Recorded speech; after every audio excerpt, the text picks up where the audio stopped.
Yeah. Great. We're so glad you're here. Thanks for being here. At this point, it's time for me to turn it over to Leigh or Dr. Potvin. If you have any technological questions, please send them directly to me in the chat. You can ask questions in the chat as we go. We will have plenty of time. We're going to hope like the whole second half is just for Q&A. So please feel free to jot those down to share during or after. Go ahead. Okay. Thanks. Thanks everyone for being here. I know, and I appreciate those of you that signed up for the first iteration and then it was rescheduled. Appreciate your flexibility. So yeah, my name is Leigh Potvin. My pronouns are she, her, and I want to just acknowledge that I'm speaking to you from Thunder Bay, which is the traditional territory of the Anishinaabe of Fort William First Nation. And they are signatories to the Robinson Superior Treaty of 1850. I know that land acknowledgements have become something for many of us in our contexts that are quite rote, and we just sort of say them and everyone sort of anticipates it. But in doing a land acknowledgement today, or in stating a land acknowledgement today, I want you to know that I'm sort of inviting you to think about the way in which colonization impacts your life every day. And for some of us, the ways in which, for those of us that are settlers and white settlers, the ways in which we have benefited from colonization to the disadvantage of other people, particularly Indigenous folks. So trying to move my practice of land acknowledgements into an educative space and not just here's a thing that I do every time I start something, because that's really that reflects the spirit of where it's coming from. I'm going to try today as best as I can to wrap up, as Rachel said, by 2:30, so we have lots of time for conversation, as this topic often invites a lot of questions, and I'm happy to answer them. So I'll sort of situate myself a little bit for you. I think that's important. Some of you I know pretty well, but some of you I don't know at all, and so that's always really fun. I'm the director of Outdoor Recreation, Parks and Tourism, and a faculty member, assistant professor rank here at Lakehead University in the Thunder Bay campus. For those of you who don't know Outdoor Recreation, Parks and Tourism as a school, it is one of the longest running schools of outdoor recreation in the country, and it's turning into North America as some of our programs in other places are being unfortunately shut down. So it's an interesting place that I sit as a critical scholar and educator, someone who is interested in interdisciplinary and intersectional perspectives focused on equity and diversity for the most part. So a lot of my work centers around gender, sexuality, fatness, and inclusion sort of broadly. So I stated my pronouns, but just to be super explicit about my identity, I'm a cisgender, white, queer identified, fat woman. I'm going to talk a little bit about language. So for those of you hearing that fat word, we're going to talk about that in a minute. My background, I have been an educator for almost 2 decades, 20 years, which seems impossible to me, but I've taught at all levels, and from K to 12 and now into university.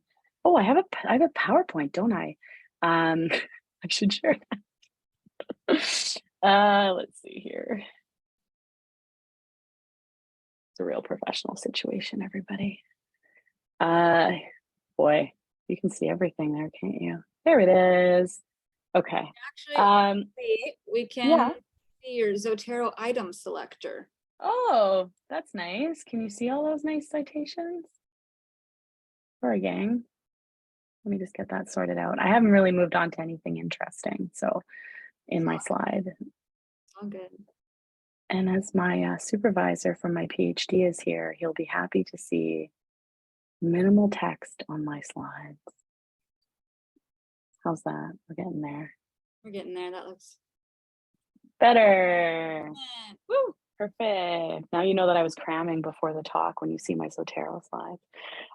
Anyway, so 20 years in education, really interested as a researcher in these intersectional topics. And I'm really interested in mobilizing my research into educative pieces or, action, activism. So I don't really like it when my research sits on a shelf. I'm most interested in doing stuff like this where people can learn about what I'm doing. So that Fat's a super loaded word for people. Historically, very stigmatizing word, often used to shame and marginalize, and still used to shame and marginalize people. You'll note that I've already used it. I've already used it as a descriptor for myself, and I'm not doing so because I am a person with, abysmally low self-esteem, or feel like I want to be mean to myself. I'm using that in the spirit of other fat activists who have said, like, I want to take this word and I want it to be a descriptor. I want it to be a descriptor, just like I'm wearing yellow glasses or I have brown hair. And we can only do that by using it and by reclaiming that word and trying to subvert the power, the negative power that that word has had over people. And so we see other folks doing this in other areas, like, reclaiming the word queer. Some feminists have reclaimed the word bitch, and a couple of others that are a little bit spicy. So that's sort of how and why I'm using that language today, and will continue to. You might also hear me say larger bodies. Again, I'm trying to use that as a descriptor. I'm not trying to use that as a euphemism, like, big boned or fluffy, or like all of these really weird and kind of insulting things that people often use to describe people in fat bodies. So I'm wondering if I can get a sense from folks if, for some reason I can't see the chat. What people's level of sort of knowledge of this world of sort of fat studies and fat inclusion is. Maybe one way you could show me is like by giving me a thumbs up, or if you don't know anything, a thumbs down, some kind of react, or you can do it as a human on the screen if I can see you. So some folks know something a little bit. It's totally okay if you don't. I'm just trying to get a bit of a sense. Okay, cool. And my assumption too, because of the network, is that folks are coming from a bunch of different areas. And so my hope in the Q&A is that if what I talk about in particular doesn't apply per se, or you don't feel it directly applies to the world you're coming from, that we can talk about that. So this sort of idea, I'm going to talk a bit about sort of fat studies, and then I'm going to move into the application that I'm working on right now, which is looking at the literature within outdoor recreation and outdoor spaces in general. So, this word fat, this reclaiming of this word, this notion of that comes out of fat studies and fat activism really isn't new. It's on a lot of people's radars now because of social media and a lot of other components that have really mobilized this into the public discourse.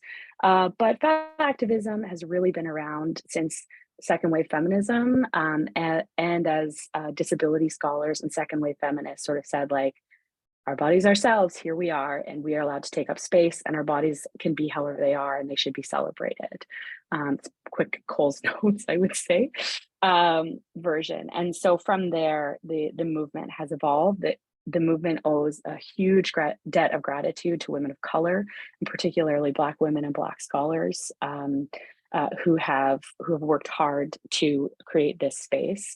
And there's a whole other talk to be had about, and we will talk a little bit about the racialized politics of this movement, but there's a whole other series of talks that we could have about that. But I really want to acknowledge that I come to this with a ton of privilege as a white woman, as a white settler woman. The other piece that I also want to acknowledge that comes out of fat activism and fat scholarship is this notion of fatagories. And so if you spend any time on the internet in spaces with fat people, you might hear people use words like small fat, mid fat, super fat, infinifat. And what those words are denoting is sort of a spectrum of size amongst fat people. And the idea is that people who are smaller fats or mid fats have greater access to clothing and services that are supportive of them. Now, a greater barrier than someone who is not fat, but fewer barriers than someone who is much fatter than them.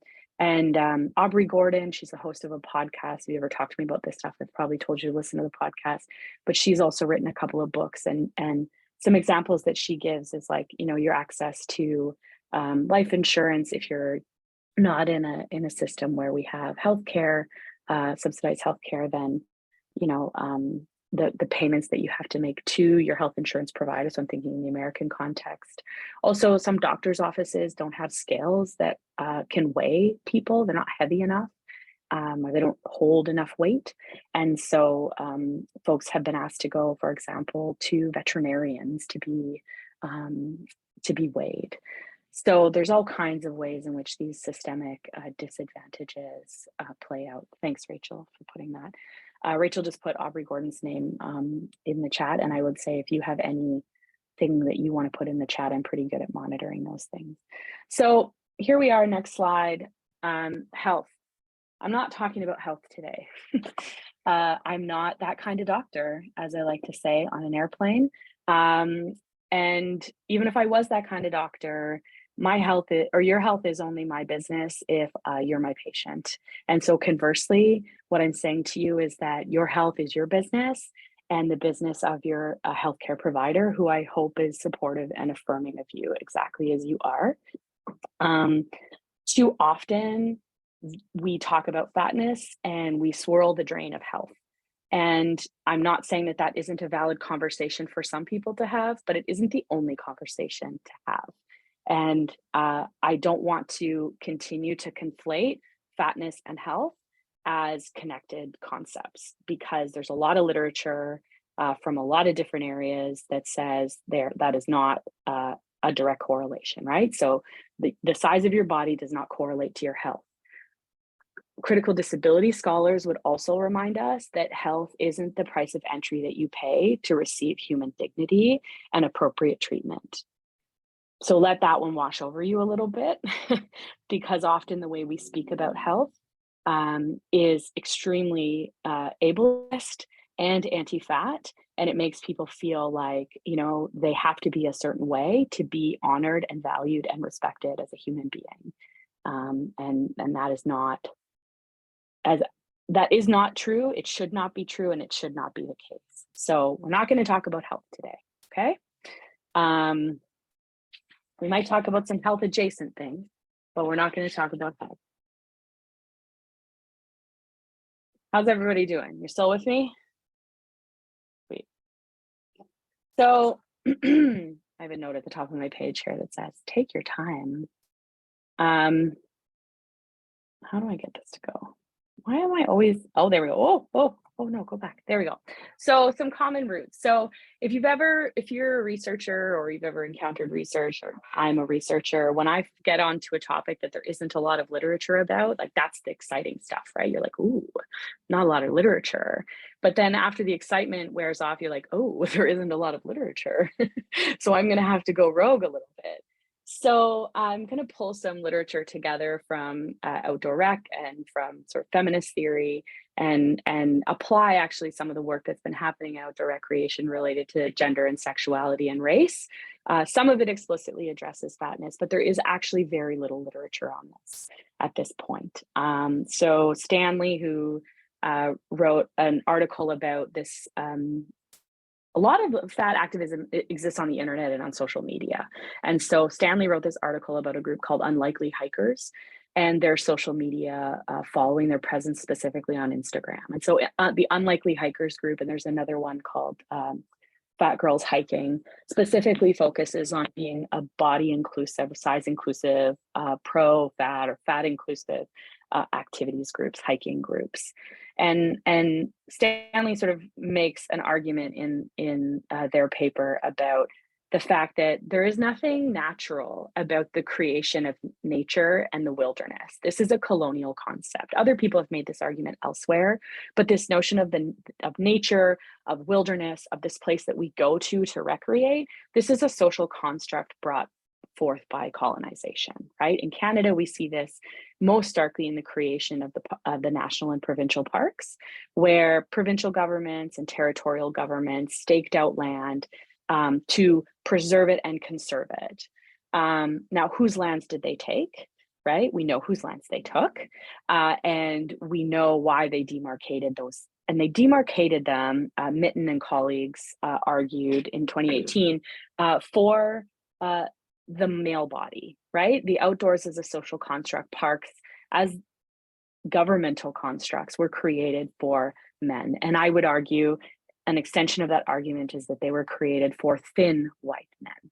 And so it's no wonder that the rest of us don't fit in this conception of outdoor recreation, because it actually wasn't built for us. It was built for somebody else, if you are someone who doesn't fall into the cis white man category. So just like outdoor recreation and this concept of wilderness and nature is a colonial and therefore capitalist and white supremacist concept, so too is the concept of the thin body as the preferred body, right? The thin white body, thin white able body is certainly the favorite body of capitalism and white supremacy. Sabrina String's book, Fearing the Black Body, is like a seminal work in this regard. And she goes through the history of the transatlantic slave trade and the way in which Black women's bodies in particular were commodified as part of this project. And the size of their body was also commodified in a variety, valued and devalued based on size. So this is a really important text if you're interested in this topic. And so there's nothing natural about nature, and there's nothing natural about gender as a social construct, of race as we understand it, nor, I would argue, of fatness, right? And so there has been some very deliberate and intentional steps taken to marginalize and oppress fat bodies and to perpetuate the stereotypes and norms and biases that we now sort of know.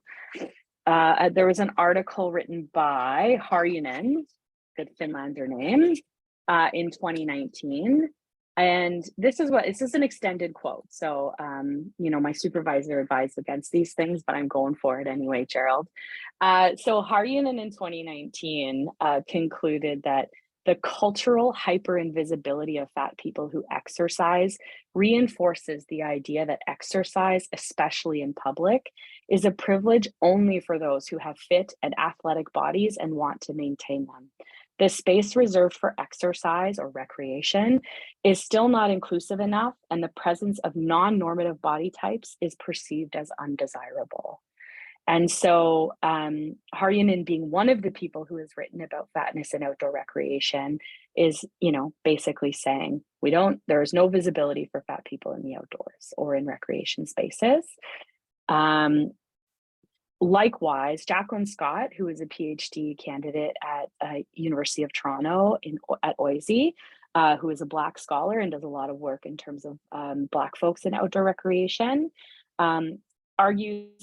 argued in an article in The Conversation that the lack of visibility of Black people in media about outdoor recreation, so advertisements, magazines, etc., is akin to a visual apartheid. And she goes on to argue the notion that a very famous historic figure like Harriet Tubman, who famously, helped free slaves and bring folks to Canada, should be upheld as sort of an incredible example of an outdoor survivalist. We never think of Harriet Tubman as an outdoor survivalist. We think of her for many of the other great and wonderful things that she did. And Scott argues that part of the reason we don't think of her that way is because of the colonial and white supremacist nature of outdoor recreation. So another study by Fraser and Anderson in 2018, honestly, I'm listing to you almost everything I can find about people who have written about fatness and outdoor recreation. In 2018, Fraser and Anderson did a content analysis of magazines. So they did like some pretty common outdoor recreation publications, climbing magazines, hiking magazines. And they looked for race, gender, and ability in these images. So in the images that they looked at, 96 to 99% of the images were white people. Over 99%, so between 99.5 and 99.8% of people in media were what they describe as presented as able-bodied. So that's almost 100%. And they argue as well that like they sort of present the argument that the demographics in terms of whiteness versus folks of color in outdoor recreation spaces based on other studies is changing. So outdoor recreation is becoming more diverse. So if you wanted to make the argument that, well, there just aren't as many folks of color engaging in outdoor recreation, they're saying actually that's not true. It's increasingly a diverse field despite all of these systemic barriers that exist for folks. So this article doesn't explicitly talk about fat bodies, but I'm willing to bet that if we evaluated the same magazines and looked for folks in fat bodies, we would not find them. So that's some of where I'm trying to bring the literature together to make my case. Oh, hardcore. So one of the concepts that we often are discussing, or I hear about in my work, and I hear from students, is like, oh, that person is so hardcore, and it drives me wild. I have a real hard time with this. There's a couple of my colleagues in the room, and they know that I'm always sort of picking at this word. And so here I am, I'm going to pick at this word or this concept here. So it's a really powerful concept, this idea of being hardcore. And the hardcore outdoors person, I don't know why I'm gender neutralizing that word, because it is outdoorsmen, typically is somebody who is strong and powerful and lean bodied, and they engage in high risk, daring feats of strength, and engage in extreme and grueling expeditions, right? These are the films that you see if you go to the Banff Mountain Film Festival. It's what you sort of expect out of most of the media. Now, there are some really great exceptions, and I do have one I want to point your attention to, but yeah, this construct, and what troubles me about this construct is that nobody thinks that they are it, and everyone is seeking it. And my concern with that, as a gender scholar and as someone who has thought about this, who thinks about this beside concepts of toxic masculinity, is like, how, if everyone's trying to be it and no one is it, and yet it's such a powerful social force that it's shaping how we behave and act towards each other, towards the land, towards recreation, like, where does this standard come from? Who is, if we're all sort of upholding it implicitly, but none of us feel like we're achieving it, like, what's that about? And I suppose I'm arguing here that like this notion of being hardcore is, I'm becoming predictable, but tied to the very same forces that have created our entire society, like white supremacy, colonization, capitalism, right? Because who does it serve if we're all running out and like buying the best gear to be the most hardcore, to make the film, to show other people how hardcore we are? And so, okay, if we probably aren't going to be able to get rid of hardcore. It probably is there, and we're not going to be able to get rid of it. But what does it look like if we re-envision what this means outside of a white supremacist imperialist model, where only one type of person is celebrated and held up, and then other people are harmed in the process of trying to be, or harm themselves? So here's some examples that I think of what is hardcore. I have a friend who has a 6-month-old baby who skied 8 kilometers in the Sleeping Giant Loppet on Saturday with the baby strapped to her chest during his nap time. That's hardcore, right? And this is how people say it. That's hardcore. Fat people who dare, quote unquote, to take up space in recreation spaces, who do the work of spending hours, days, weeks of their lives trying to find the right piece of equipment so that they can safely engage in the activity. Like they want to go for a 2-hour hike, but need to spend weeks to get the right equipment. That's a pretty hardcore commitment to the thing that you want to do, right? I think that these are just a couple of examples. I think about, students that I have who experience intense levels of anxiety, who make the decision not to go on the hardest expedition, but instead say, what's appropriate for me today is a day trip instead of an expedition. I think that's a hardcore choice, right? Because it says, like, this is where I'm at and this is what's appropriate for me. And it's also stepping outside of the social pressure to do the most, to be the most tired, et cetera, et cetera. So I'm not done with this concept, but this is sort of where I sit with it today. I'm nearing the end, folks. So there's a lot more work to do here, and this is really a reflection of the start of my work. So trying to survey what is out there to create the platform for what comes next. A student of mine is working on the completion of a research study where she did a report card of local retailers in Thunder Bay who sell outdoor equipment and accessibility of gear and equipment and the appropriate type of equipment for people with all kinds of bodies. So there's just a lot of like fruitful lines of inquiry here. And this presentation today sort of represents the start, I would say. So I'm hoping that you weren't coming in thinking that I had the solution. I usually lead with that. Like lots of good critical scholars, I feel like I'm posing more questions than I have answers. So some recommendations though, because I know a lot of you are coming from a variety of different sectors. And I think some of these recommendations cross sectoral lines. Of course, my education lens comes out, but we can't let capitalism solve this problem. And I think that this is something as that social institutions like healthcare providers, schools, recreational facilities, and you know, equipment and gear is very important in outdoor recreation, truly, for safety reasons, you know, comfort, all kinds of things. But I think across sort of fat activism and fat scholarship, it is a real barrier to not be able to get snow pants in when you live in a climate like Thunder Bay. And there are a lot of people who can't get snow pants. So I'm not minimizing that or the need for that. But I also think saying like, once these mega conglomerate corporations offer snow pants in my size at an affordable price, like we have arrived as fat people, like that isn't enough. And we can't leave it to capitalism to solve this problem for us, because capitalism is not our friend, right? Or it's not a good friend. It is a fair weather friend at best.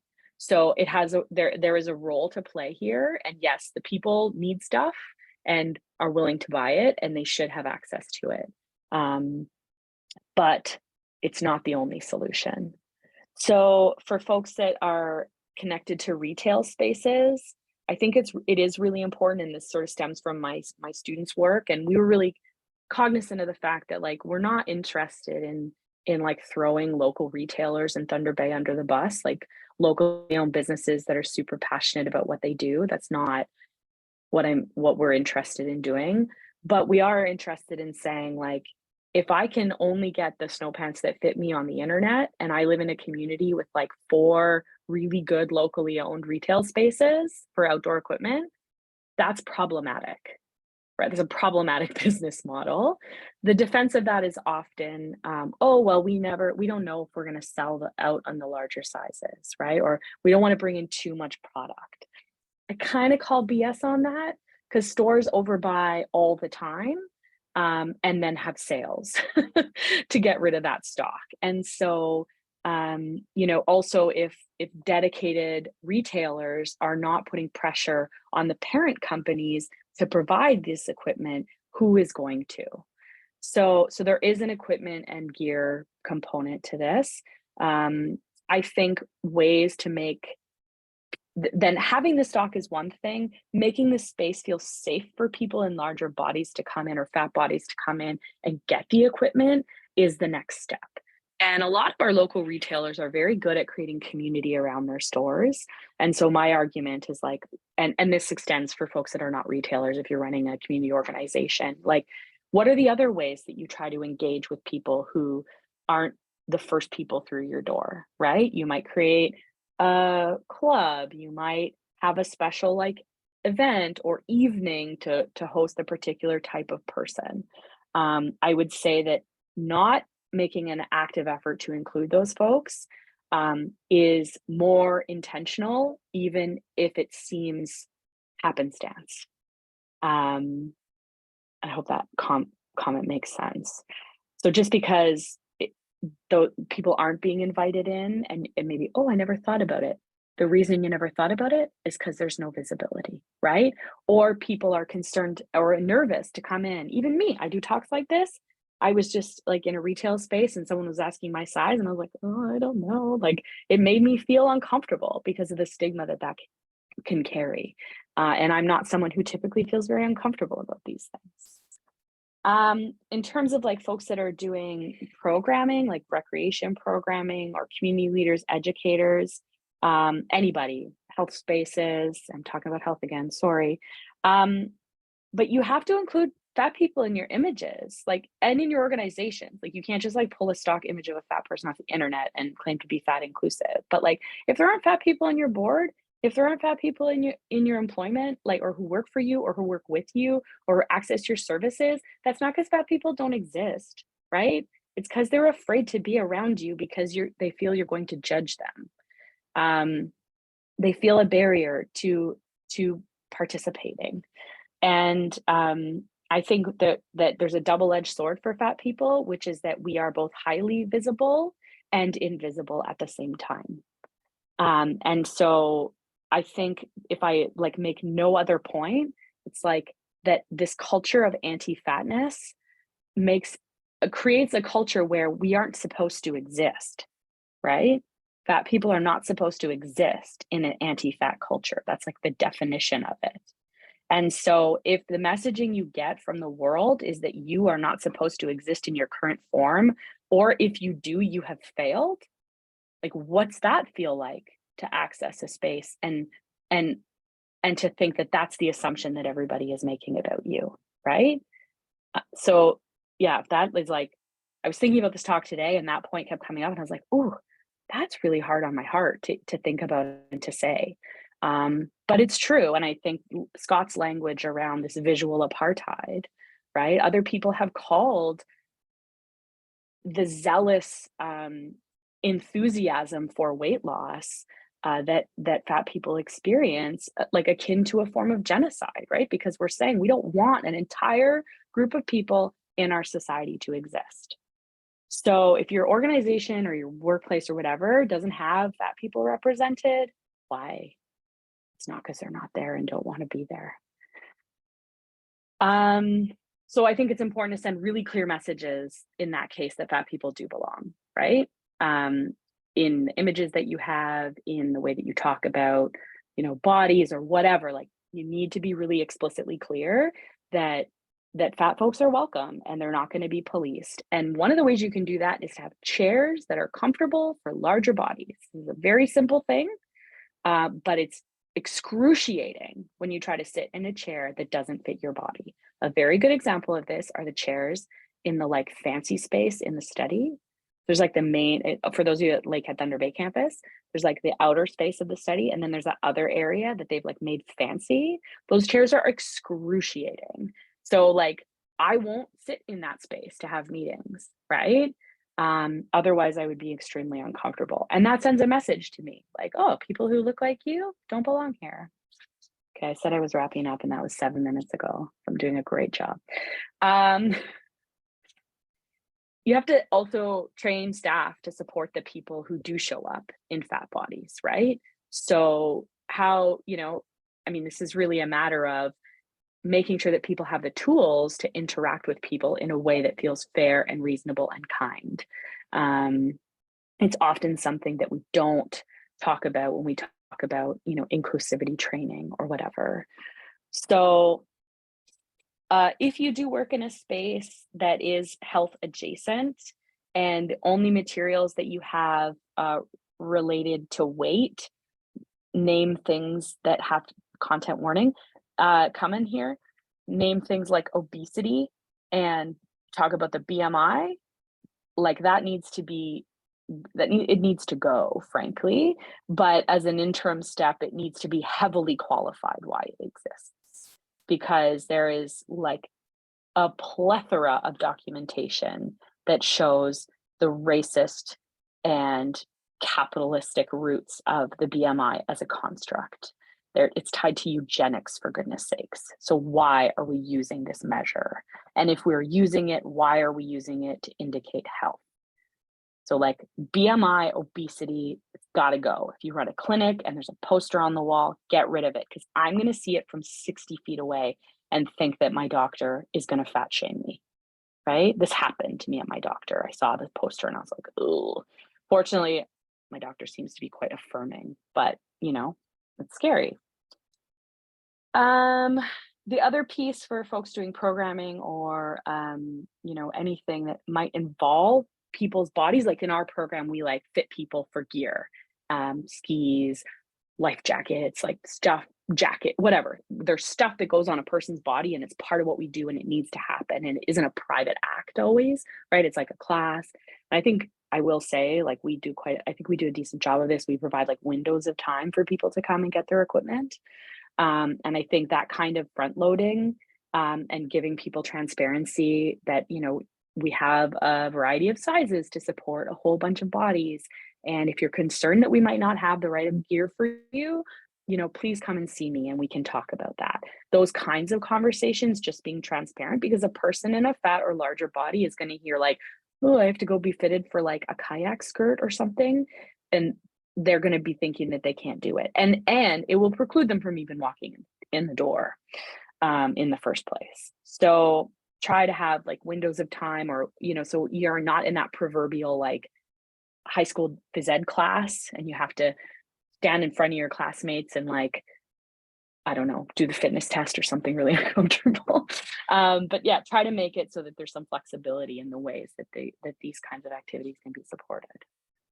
So those are my suggestions, and I am ready to move to my discussion slide, and I'm going to stop sharing, and I'm very happy to answer any and all questions that you might have. Thank you so much, Leigh. I really appreciate you sharing all of that. I haven't seen any questions in the chat so far, but if I did get a question about the recording. So I just wanted to say to the group right now, the recording will just be mailed to everyone who's registered. So just that. And then Erin's got her hand up. So go ahead, Erin, and then we'll grab the question from Gerald in the chat. Okay, this is awesome. Thanks for the conversation. Hi. I like two questions and maybe I can wrap them into one. And it's around the connection. Like, I like how you began with like, I'm not talking about health. Like, I think that that's a good distinction. And we're trying really hard, and I know it's not outdoor rec, but I think that these things cross like within food and community, obviously. Yeah. And the language we use around food, particularly good food, like what is good. And there's this whole like good food for all. We just put it in Braille on our wall, which is like a really loaded word. And then, we have these markets and they began on this idea of these prescriptions for health. Like, we're going to give you incentives to come shop at the markets so that you can get fruits and vegetables for diet related diseases. And we're trying to push back on these things that these are like, this is just, food that people need access to for a variety of reasons, just because we all deserve access to food. And I guess it's just like that, the strength that language holds, and trying to get away from some of it and not knowing what to get into. Like, can we just call it food? Can we just call it a market, like a market incentive, like which we have started doing it, like getting rid of these things. And a lot of it comes from funders, I have to say, and government or academia, or I know there's some dietitians here, but dietitians too. And I know there's some really progressive dietitians. And I think that, like, I'm worried, like you say about like the chairs, I'm worried that some of the language is just stopping people at the door, like from even entering, because there's already this judgment that, what is good or bad or healthful or not. And like, they're going to look at me and think I'm not eating well, or like anything like that. So, I guess my question is, what is the role that we have as an organization to like call that out or call people into it, and also to like own some of this language, like you say, and I guess I don't know where I stand. Like, can I talk about fat bodies like you talk about fat bodies? Like we talk about fat bodies. Like, is this cool? Is this okay? Can, you know, I'm curious. I don't know if that was clear enough, but. Yeah, I think it's good. I think it's also good that we're pals and we can continue to have the conversation at length too.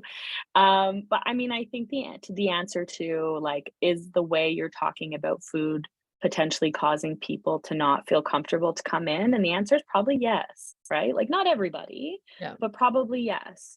And I've even seen this as like my kiddo has started JK and she came home and she told me that something she was eating wasn't nutritious.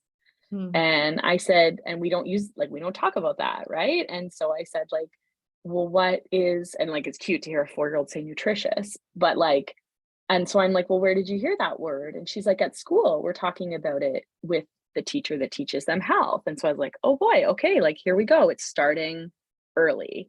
And my argument is that all food is good food. And it just has different context. Right? Like there are certain foods that are more nutrient dense. There are things that are going to set you up better for a variety of activities. But like, you know, we say that thing people say about like infants, like a fed baby, that's another debate, but like, you know, healthy baby is a fed baby. Like that's my feeling about food, right? And I think that one thing that like thin people are afforded that fat people are not afforded is like enjoyment, excuse me, enjoyment of food. And they're not afforded enjoyment of food that is seen as quote unquote junk food. So I actually am very happy to say that I do work related to food and you know this, food and fatness as well, with folks like Jennifer Brady, and these are academics and nutritionists, dietitians, Jennifer Brady and Jackie Gingras. I can send you their names, but they do critical dietetics work, and they speak to this a lot and from within that paradigm. So I think there are resources that are available, and we can talk about that more too, to support how we talk about good and bad food, and like, and the way that the class implications of that. But yeah, I have a paper coming out this week. That's the thing I'm proud to tell you. You know, I don't read fiction, but that's fine. When you write a fiction book about it, I'll read it. But I agree. It's like the celebration of food, the experience of food. We try to talk about it like that. Like we are experiencing and celebrating with food. Like we are eating together. I don't care. And I think Roots does that. Like I think Roots talks about the celebration of food, but just acknowledge it. Yeah, the good food thing is tricky, right? Because I remember like one of the stories I tell in this nonfiction article that you won't read is that I was sitting in a room with public health folks and dietitians who were saying like, we're talking about celebration of food being really important and the cultural components of food and all this. And one of the folks in the room said like, yeah, but I don't want to tell people junk food is okay. And I was like, yeah, but don't, like, everybody loves junk food, for goodness sakes, right? It's designed to be delicious. And if you have a thin body, you are allowed to eat it. And if you have a fat body, you are shamed for eating it, right? And so, yeah, I think just having the awareness, and then what is the next step to sort of changing the language? And you're right that it's embedded in government, it's embedded in funding. My feeling is like all food is good, and different contexts, right? And then the repercussions of stigmatizing food that way, you know, leads to disordered eating and eating disorders, which eating disorders in fat bodies is seen as like the thing you're supposed to do. An eating disorder in a thin body is seen as a health concern. And that's concerning for me, right? It's like, unless we shift this language, we're not going to have an impact on eating disorders. And disordered eating in general. I'm not really sure I'm answering your question. The second part though, the fatness question. So great. I usually address that at the beginning and I didn't. It's kind of like the pronouns thing and like gendering people. I would say like kind of follow someone's lead. And depending on how they talk about their own body, you know, and sometimes like there's a lot of internalized anti-fatness too for fat folks. So I wouldn't lead with the F word. I don't think we're there yet as a culture, and not everyone is comfortable with it. But I think one step is just like not talking about people's bodies at all, which is actually surprising how much in regular conversation we feel that we can talk about other people's bodies. It's a surprising amount once you start paying attention to it. Does that feel like a reasonable answer, Beagle? Okay. So Gerald question in the chat. Gerald is my supervisor, everyone. That's why I kept making jokes about my supervisor for my PhD. Yeah, why does BMI persist?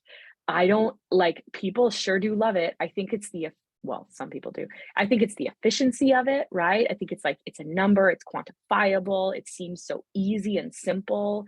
There are like the physician community goes back and forth. Like there's been some really solid physician publications saying like we should not be supporting the BMI. And then I don't know, I don't know why it persists. It's so egregiously false and rooted in so many terrible things that I can only imagine it's based on efficiency, to be quite honest. And it was designed for insurance companies in the late 1800s, everybody, based on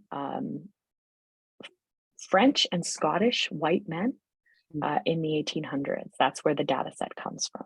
So it's like the more I learn about the BMI, the more it makes me froth at the mouth.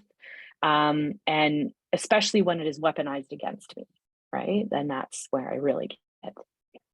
So I'll just sort of add one thing, and that is that this to me sounds like it would be a good and interesting research question for somebody who would like to take that up. Why on earth does it persist? Mm-hmm. It's almost like it's almost like it's sacred and you can't criticize it, right? Mm-hmm. Anyway, there you have it. Thank you, Leigh. Thank you. There is a really great, I put it in the chat, the Maintenance Phase podcast is Aubrey Gordon and Michael Hobbs. Thank you. Mm-hmm. They have a whole episode just on the BMI for anyone who actually does want to know the history. It's like, it's a really good rundown of that. Sorry, but go ahead. Juliana has a question in the chat. Yeah. Hi, Juliana. I'm looking forward to meeting you this week. Yeah, so I'm just reading your question. So I think that probably is an internal issue or something that we learn or something that, I don't know. I mean, I think it's like a snake eating its tail, or the chicken or the egg. Like where does it start, right? Like we often have this discussion with like gender inequality, like where did sort of sexism start? And I mean, I guess the argument I made today is that it starts with all of these other structures that inform our society, like white supremacy and capitalism, and it just kind of is their pal and goes along with them. And then I think pop culture does take on a life of its own, like the conversation that's happening now in like social media circles and sort of in like fat activism in that milieu is like that we've gone through a wave of like more fat acceptance in fashion and now we're going back to the thin body. I don't know if anyone has seen this, like the fat body is becoming not as fashionable anymore, which like there was only a limit to that acceptance. And so this is where I think my argument about like we can't let capitalism solve this problem because it's going to chase the wave, right? It's going to chase what people sort of buy into and will quite literally buy into, because the diet industry, which I haven't talked about today, but I'm sure all of you are quite familiar with the diet industry as like living, breathing humans in our society, is like billions of dollars, right? So who's flipping that switch to keep it? It's all of those people. Yeah, and Rachel, thanks for raising maintenance phase. Like I'm a little bit of a groupie, and I sort of force it on everybody, but I do think they mobilize a lot of really good ideas in a way that's super accessible. Yeah. Any other thoughts or questions from folks? Anything I wasn't clear or you want to turn back to?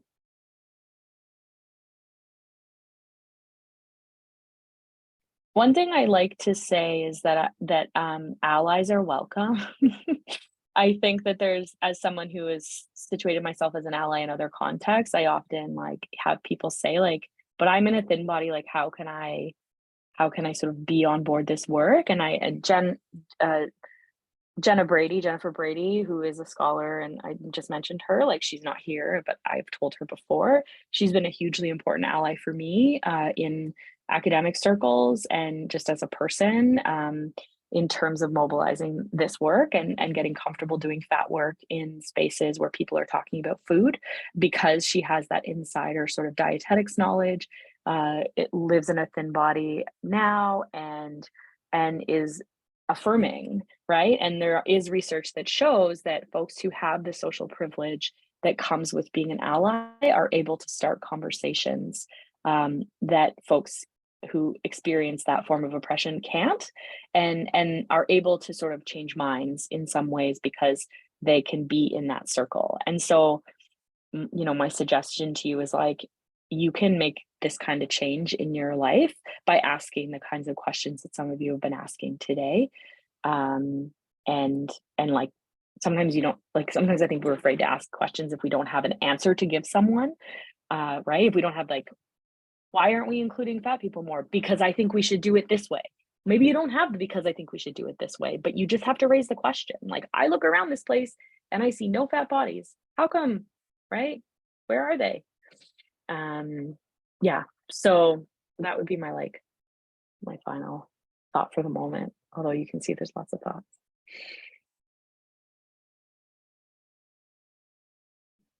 Oh, I'll ask a question. Okay. At CD Saturday, Mm. someone I did not know started telling me about their diet and how Yeah. excited they were to do their diet because they lost 50 pounds the last time they did this diet, which was 20 years ago, and now they want to do it again. And given what I've learned quite recently in my journey about all of this, I know that losing the weight, sure, you can do it while you restrict your eating. It's a disordered eating, very likely. And then if you go back to your normal diet, whatever that may be, the weight usually comes back because that's where our bodies, each of our bodies kind of end up in a particular weight. Weight cycling is quite dangerous, but this is a stranger who I've never met before, who was very proud to tell me. And so I kind of just tried to extract myself because I also knew me. I felt that me just coming up, you know, as a thin-bodied person and saying like, this is actually really bad for you, like would have been really not well perceived. And I don't have any advice within my own family, within my family members. I pushed back a bit more against that. And I do have to say, like, 5 years ago, I wasn't in this place, and someone on this call called me out on it, and I really appreciate that, and started that journey for me, and in new ways. So it's different, you know, if you know someone and have a relationship. Of course, that's all of these issues, but or not issues, but just situations. So I don't know if you have any advice on helping us direct conversations just away from diets, culture in general, or whatever it may be. I don't know. It's a hard question. Yeah, no, I mean, I think you're hitting on a key point, which is that like it often is tied, to the relationship that you have. And I would say, like, especially if there's a dynamic where like the person you're talking to is in a larger body than you, and you're like a thin person with a ton of thin privilege, then you're like, it feels weird to be like, hi, stranger, you shouldn't be dieting. Like, that seems weird. So extracting yourself in a polite way, or maybe just affirming, like, I don't know, however you're comfortable affirming people as they are. The other like double-edged sword of this is like people love thinner people love to talk to fatter people about their diets. Like, we're comrades in arms, and that is very uncomfortable for me too. If there's someone I know well enough, I might just say like, I don't really talk about my body that way. I don't really engage in that anymore. Or I might say like, you know, I think I used to do that, and actually like my eating was quite disordered at that time, and so I've learned like that's not healthy for me. So I do think it is relationship contextual though. Like, I would definitely not say to a stranger the same thing that I would say to a friend, or even some friends. I have some friends that I wouldn't say things to in the same way because I don't know, I just don't feel comfortable to. So I think like the taking into account the relationship is an important thing. If I do have friends who talk to me about diets, I had one friend in particular who had like a big weight loss, and you could see like everyone was like applauding her for it and like congratulating her and telling her how great she looked, and like and she was really soaking up that attention.